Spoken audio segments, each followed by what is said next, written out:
안녕하세요. 성지고 1학년 학생 여러분, 반갑습니다. 가정 3차 시 수업, 행복한 결혼에 관한 수업을 시작하겠습니다. 오늘 수업할 것은 행복한 결혼에 관한 수업인데, 결혼을 하기 위해서는 배우자 선택서부터 시작해서 배우자 선택이 되면 그 다음에 결혼하는 것인데, 이러한 자세한 내용은 다음 시간에 또 하겠습니다. 지금은 행복한 결혼에 대한 결혼의 의미에 대해서 오늘 좀 배워봅시다. 결혼이란 성숙한 남녀가 애정과 신뢰를 바탕으로 자유의사에 의해서 결합하여 부부가 되는 것을 법적, 사회적으로 승인받는 제도입니다. 결혼의 그 의미를 보면 성숙한 남녀, 또 자유의사에 의해서 결합하는 것이라서 부모님의 뜻이라든지 가문의 결합이라든지 이런 게 아니라 자유의사에 의해서 결합해서 그 다음 부부가 되는 것을 혼인신고 같은 이런 법적인 요건을 통해서 법적이나 결혼식과 같은 사회적으로 공인받는 그런 형식을 빌어서 승인받는 제도를 말하는 것입니다. 결혼은 누구나 다 일륜지 대사라고 해서 하기를 원하지만 지금 현대사회에서는 꼭 결혼을 해야만 하는 그런 것은 아닙니다. 그러나 결혼을 하게 되면 이런 많은 부분의 장점과 의의들이 있습니다. 결혼의 의의에 대해서 한번 살펴보겠습니다. 결혼을 하게 되면 정서적인 안정감을 얻게 됩니다. 특히 결혼을 왜 하려고 하냐라고 사람들한테 물어보면 남녀가 너무 사랑해서 떨어지기 싫고 같이 있는 시간이 많아졌으면 하는 마음에서 결혼한다라고 말하는 사람들이 종종 있습니다. 그래서 결혼을 하게 되면 평생 나의 동반자, 평생 나의 친구를 얻게 되는 그런 정서적인 안정감을 느낄 수 있는 거죠. 그래서 결혼의 의의 중에 가장 큰 것 중에 하나는 개인적인 의미에서 정서적 안정감이 있습니다. 또 다른 하나는 성인으로서의 역할과 지위를 획득할 수 있고 또 결혼을 통해서 자녀 출산과 양육의 기회가 될 수 있습니다. 그래서 자녀 출산을 위해서 결혼하는 것은 옳지 않지만 결혼을 함으로 인해서 자녀가 출산되고 이 자녀가 출산됨으로 인해서 우리 사회가 충원이 되는 좋은 현상이 생기는 거죠. 그래서 사회 구성원이 충원이 된다. 이거는 이제 사회적인 의미에서 결혼으로 보면 되겠습니다. 가족 문화 창조 및 계승이 되고요. 경제적으로 혼자만 이제 안정되지 않게 있다가 결혼함으로써 경제 세대를 구성하게 되고 경제적으로 안정이 됩니다. 또 인간의 성 및 애정의 욕구가 충족이 되는데 특히 이런 애정의 욕구 충족은 우리 결혼에서 정서적 안정감과 많은 연관이 있습니다. 특히 결혼 안에서 남녀의 그런 성적인 관계 및 또 사랑에 대한 욕구가 충족되기 때문에 결혼이란 제도 안에서 가족이 구성되고 또 인간의 이런 애정적 욕구가 충족되는 좋은 역할을 하는 것이 결혼이라고 보면 되겠습니다. 그런데 이런 결혼은 사회가 변함에 따라 또 가족의 모양이 변함에 따라 인식이 많이 변화가 됩니다. 특히 과거, 예를 들어서 과거는 여러 개가 과거가 되지만 특히 대표적으로 조선시대라고 치고 오늘날의 현대라고 치면 그 과거와 오늘날 사이에는 많은 변화가 있습니다. 예전에는 결혼은 성인으로서 거쳐야 하는 통과 의례, 모든 사람이 성인이 되면 이제 반드시 거쳐야 되는 결혼이란 제도라고 했었지만 지금은 결혼은 선택할 수 있습니다. 비혼주의자라고 해서 난 평생 결혼 안 하고 살 거야 라고 해도 되고 결혼은 했지만 아기를 안 낳을 거야 라고 할 수도 있죠. 그래서 지금은 결혼은 모든 사람이 해야 되는 것은 아니고 자기 상황과 자기의 성향에 따라서 결혼을 할 수도 있고 안 할 수도 있게 이렇게 많이 변화가 됐죠. 특히 과거에서는 결혼함으로 인해서 집안과 집안이 결합해서 경제적인 안정을 느낄 수도 있고 사회적 지위가 획득될 수 있고 그다음에 자녀 출산을 통해 대를 잇고 또 사회가 이제 존속되고 유지되는 그런 역할에 이제 초점을 맞추었다면 오늘날의 결혼은 당사자 상대를 사랑하고 그래서 나의 행복을 추구하고 또 인격이 완성되는 등과 같은 개인적인 성장과 만족의 측면이 훨씬 더 강합니다. 그래서 예전에는 공동체 사회에서 공동체를 유지하기 위한 그런 역할이 강했다면 오늘날에는 개인적인 성장과 만족의 측면을 훨씬 더 강하게 봐서 그렇기 때문에 결혼을 할 수도 있고 안 할 수도 있다라고 생각할 수 있는 그런 가치의 변화가 있었던 것 같습니다. 결혼은요, 한 남자를 또는 한 여자를 사랑해서 결혼하는 건 맞지만 결혼하게 되는 동기는 사랑 말고도 여러 가지 동기가 있습니다. 그 동기 중에 이제 바람직한 동기와 태도를 가지고 결혼해야 일평생 멋지게 살 수 있겠죠. 우리가 이제 평균 수명이 늘어나서 우리가 100세까지 사는 100세 시대가 되었는데 한 남자와 한 여자를 만나서 결혼하는 대부분의 연령은 보통 30대 또는 40대가 됩니다. 30살에 결혼해도 100살에 죽는다 치면 70년을 사는 것이고요. 40대쯤 결혼한다 하더라도 100살까지 살면 거의 5, 60년을 같이 살게 되는 것입니다. 그러므로 한 여자, 한 남자와 결혼한다는 것은 나머지 인생 전체의 동반자를 얻는 것이므로 굉장히 신중하고 올바른 태도로 결혼을 해야 되겠죠. 자, 그래서 결혼에 대한 옳지 않은 것은 어떠한 목표를 이루기 위한 수단, 예를 들어서 돈이 없는데 재벌집 딸이랑 결혼하거나 아니면 나는 지금 그 새내기 판사인데 부장판사의 딸과 결혼하든지 이렇게 신분을 얻기 위해서 결혼하는 이렇게 어떤 목적을 이루기 위한 수단이나 또는 불행한 현실에서의 도피, 예를 들면 지금 가족이 너무 힘들고 또 우리 집에 너무 빚쟁이가 들끓고 그래서 이 가정에서 도저히 살아날 수가 없어서 그냥 나 좋다는 남자, 나 좋다는 여자와 그냥 결혼해 버리는 거예요. 이 가정을 탈피하기 위해서. 이런 불행한 현실에 대한 도피처로 결혼을 선택하는 것은 정말 바람직하지 않습니다.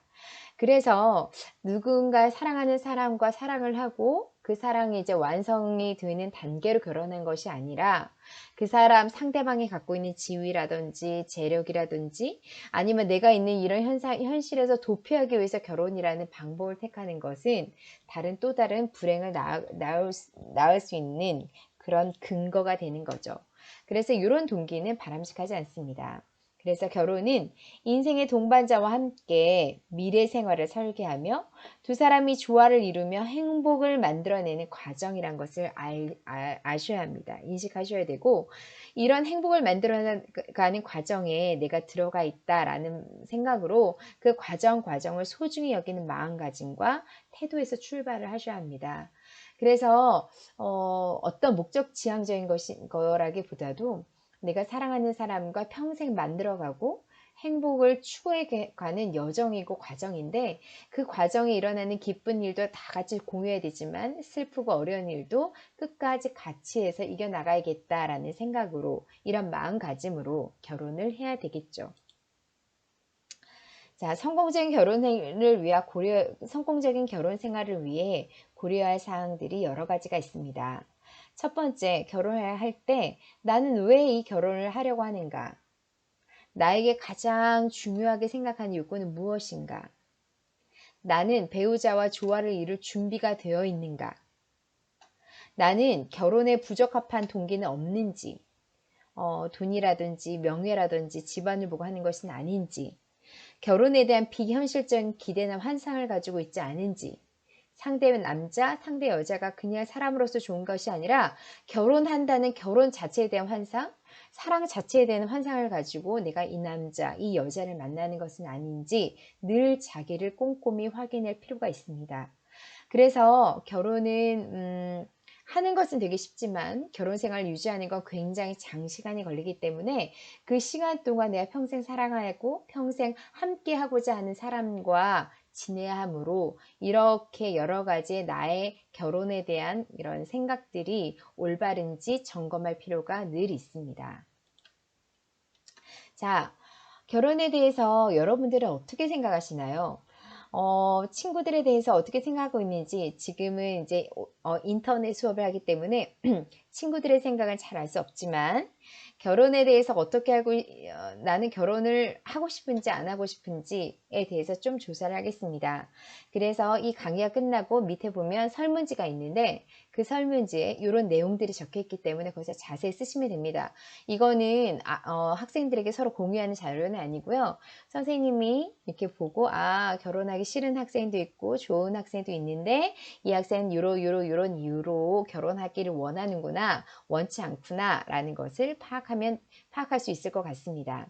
특히 결혼하고자 하는가 결혼하지 하고 결혼을 원치 않는가, 이 두 가지는요 굉장히 많은 학생들의 반반 의견으로 나뉘고 있습니다. 결혼을 원하는 학생도 많고 결혼을 원치 않는 학생들도 좀 있습니다.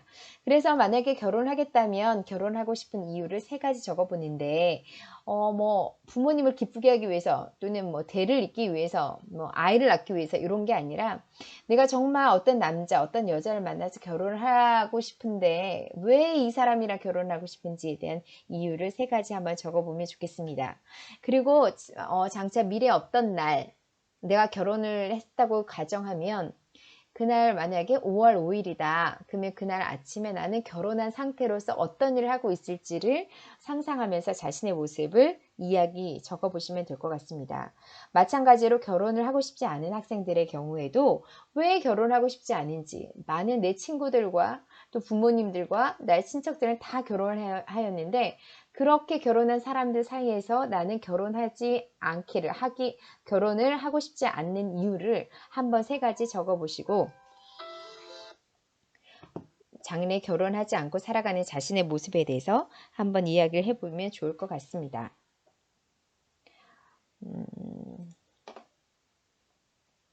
자, 이거는 사실 사례별로 이제 얘기를 해보고 토의해봐야 되는데 이 역할극을 할 수 없으니까 여기서 이제 한번 보겠습니다. 사례 1, 2, 3은 결혼에 대한 올바르지 못한 동기입니다. 특히 사례 1 같은 경우는 사회적이나 경제적 지위 상승을 위해서 결혼을 선택하는 케이스.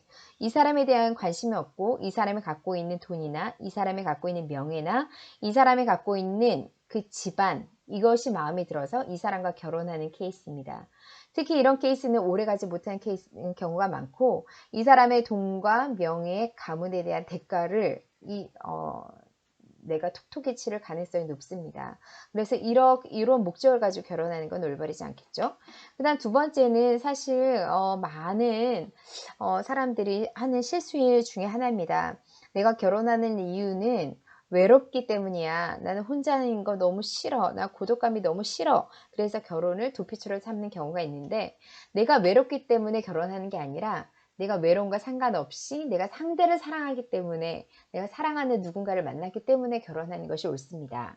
그 다음 또 하나는 열정적인 사랑에 빠져버리는 거예요. 너무 단시간에. 그래서 실제로 어떤 유행가 가사처럼 한눈에 쏙 빠지는 거는 총 맞은 것처럼 그렇게 아주 단순간에 맞아요. 번개 맞은 것처럼, 총 맞은 것처럼 아주 짧은 시간에 그 사람에 대해서 폭 빠지는 경험을 하는 사람들이 좀 있다고 해요. 이런 열정적인 사랑에 빠진 사람들은 내 마음을 확 주고 너무 이게 진정한 사랑이고 너무 뜨거운 사랑하지만 이런 뜨거운 사랑은 오래 갈 수가 없습니다.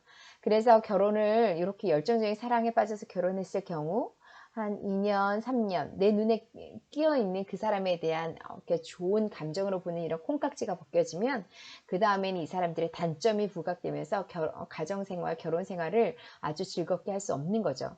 그러므로 이렇게 상대를 만나게 되면 너무 열정적이고 너무 뜨겁다 하더라도 이 상대와 더불어서 한 봄, 여름, 가을, 겨울 4계절을 지나가지고 한 1년 정도 교제하는 것이 좀 바람직하다고 볼 수 있습니다. 그래서 열정적인 사랑에 빠지는 거 올바른 것은 아니라고 봅니다.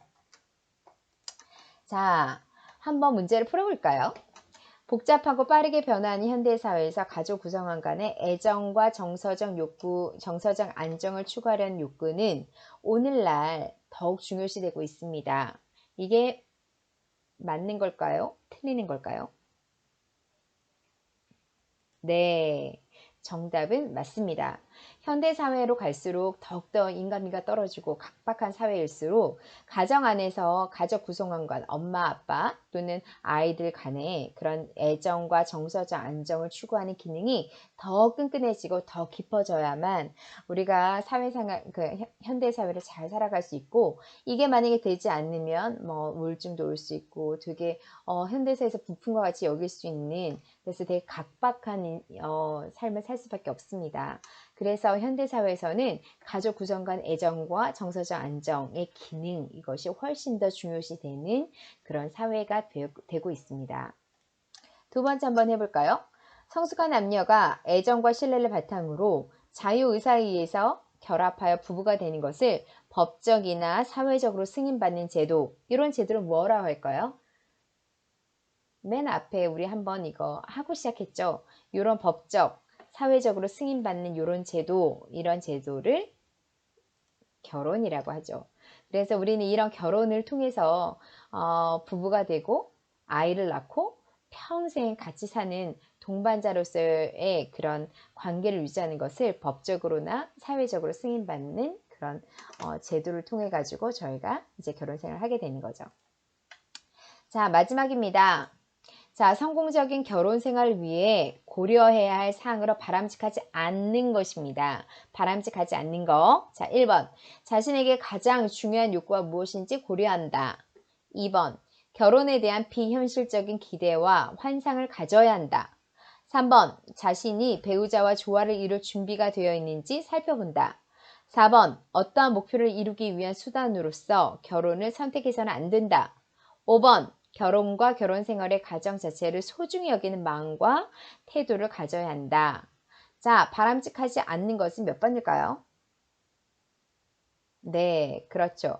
결혼에 대한 비현실적인 기대와 환상을 버려야 하는 거죠. 그래서 이 2번이 틀렸고 나머지 1, 3, 4, 5번은 바람직한 것입니다. 그래서 특히 결혼하기 전에 상대를 바라보는 것보다 먼저 자신에 대한 가장 중요한 욕구가 무엇인지 생각하고, 그 다음 자신이 배우자와 조화를 이룰 준비가 되어 있는지, 어떠한 목표를 이루기 위한 수단으로서 결혼 생각하는 것이 아닌지, 결혼과 결혼 생활의 과정을 소중히 여기는 마음이 있는지 점검하면서 이제 결혼을 준비하는 것이 맞겠죠. 자, 다음 시간에는요.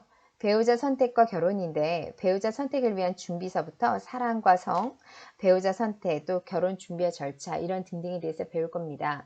1시간 안에 다 할 수는 없고 선생님이 여러 가지 영상을 첨부한다고 했는데 다음 주에 되면 어떻게 학교가 개학을 할지 안 할지는 잘 모르겠지만 하지 않게 되더라도 이런 온라인 강의를 통해서 계속 배우자 선택과 결혼에 대해서 수업을 하겠습니다.